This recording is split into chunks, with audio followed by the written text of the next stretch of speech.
अस्सलाम वालेकुम, मैं हूँ तहमीना यासिर, क्लिनिकल साइकोलॉजिस्ट। खुश रहिए, मुस्कुराते रहिए, because you deserve a better life. एक कॉग्निटिव डिस्टॉर्शन होती है जिसे हम कहते हैं कैटास्ट्रोफाइजिंग। कैटास्ट्रोफाइजिंग का मतलब है किसी भी चीज़ को उसकी अपनी वैल्यू के हिसाब से हम बहुत बढ़ा चढ़ा के सोचना शुरू हो जाएं। जब इंसान मनफी सोचता है और उसे लगता है कि उसको बहुत बड़ा मसला हो जाएगा या कोई बहुत बड़ी प्रॉब्लम फेस करनी पड़ेगी, जबकि मसाइल सामने इतने ज़्यादा नज़र नहीं आ रहे होते, इसका मतलब है वो परेशान सोच रहा है।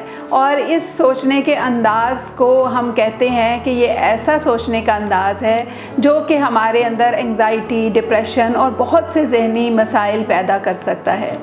तो आपने इस अंदाज़ को बदलना है ताकि आप ज़हनी तौर पर रिलैक्स हों, पॉजिटिव थिंकिंग आए और आपकी ज़िंदगी बेहतर हो।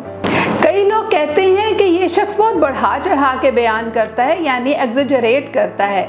लेकिन जो लोग कैटास्ट्रोफाइज करते हैं वो एग्जेजरेशन से डिफरेंट चीज़ है, यानी कि वो ऐसा सोचते हैं कि जो कुछ भी उनका मसला है या जो भी बात है वो वाकई में बहुत बड़ी है, जबकि जो एग्जेजरेट कर रहा होता है उसे पता होता है कि असल में कुछ नहीं है, लेकिन मैं बढ़ा चढ़ा के बयान करूं ताकि दूसरों पे इम्प्रेशन पड़े या दूसरों को एहसास हो।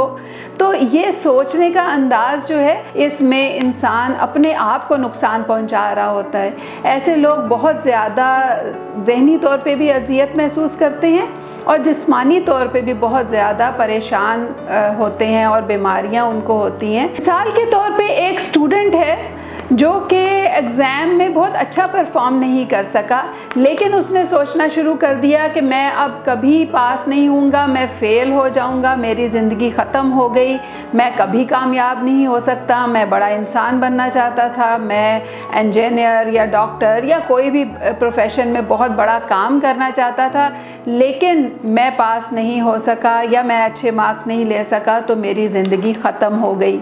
तो ये सोचने का अंदाज़ होता है कैटास्ट्रोफाइजिंग, यानी सिर्फ एक एग्ज़ाम में अगर उसके अच्छे मार्क्स नहीं आए तो उसने अपनी ज़िंदगी के ख़त्म होने का सोच लिया। एक और मिसाल लेते हैं। एक शख्स को पेट में दर्द हुआ और पेट के दर्द पर वो इतना परेशान हुआ, उसने सोचना शुरू कर दिया कि उसको कोई ऐसा मर्ज़ हो गया है जो कि ला इलाज है, शायद कि उसे कैंसर हो गया है और अब वो कभी ठीक नहीं हो पाएगा, उसकी ज़िंदगी ख़त्म हो गई, अब चंद सांसें बाकी हैं और वो अपनी ज़िंदगी में कुछ भी नहीं कर सका।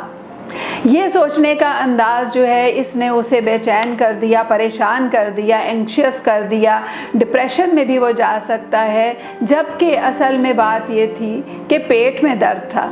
अगर पेट में दर्द को उतना ही महसूस किया जाए तो फिर हम उस मसले का हल निकालते हैं और उस पर परेशान नहीं होते हैं। इसी तरह एक और मिसाल लेते हैं। एक शख्स जॉब करता था, वो लेट पहुंचा और लेट पहुंचने पर उसके जो सीनियर थे उन्होंने उससे पूछा कि भाई तुम लेट क्यों पहुंचे हो, और उन्होंने कहा कि अच्छी बात नहीं है।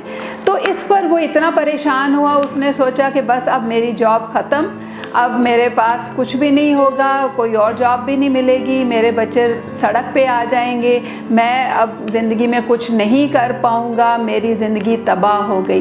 तो ये होता है कैटास्ट्रोफाइजिंग। इससे हमें बचना होता है। अगर आपका ये सोचने का अंदाज़ है और आप अक्सर इसी तरह से सोचते हैं तो अपने आप को आज क्लियर कर लें कि इस तरह से सोचना गलत है, ये गलत सोचने का अंदाज़ है। इसके बजाय हमें जितना मामला होता है उसको उसी लेवल पर सोचना चाहिए और उस मसले का हल निकालना चाहिए। इसके साथ ही मुझे इजाज़त दीजिए। अल्लाह हाफ़िज़।